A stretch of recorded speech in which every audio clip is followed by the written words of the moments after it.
बिस्मिल्लाहिर्रहमानिर्रहीम। अस्सलाम वालेकुम व्यूअर्स। हज़रत अबू हुरैरा रज़ी अल्लाह ताला अन्हु से रिवायत है कि एक बार हज़रत सल्लल्लाहु अलैहि वसल्लम लोगों में बैठे हुए उनसे बातें कर रहे थे कि इतने में एक देहाती आपके पास आया और पूछने लगा कि क़यामत कब आएगी। आप सल्लल्लाहु अलैहि वसल्लम अपनी गुफ्तगू में मसरूफ़ रहे।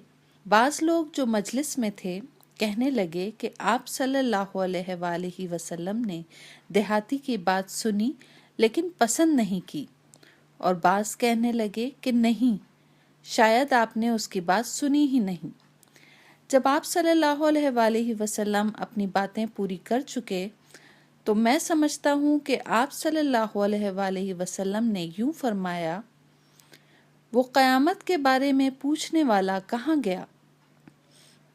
उस देहाती ने कहा कि हुजूर मैं मौजूद हूँ। आप सल्लल्लाहु अलैहि वसल्लम ने फरमाया कि जब अमानत ईमानदारी दुनिया से उठ जाए तो क़यामत कायम होने का इंतज़ार कर।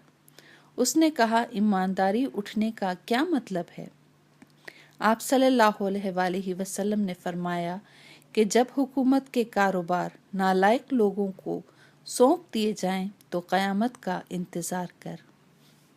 सही बुखारी हदीस नंबर 59।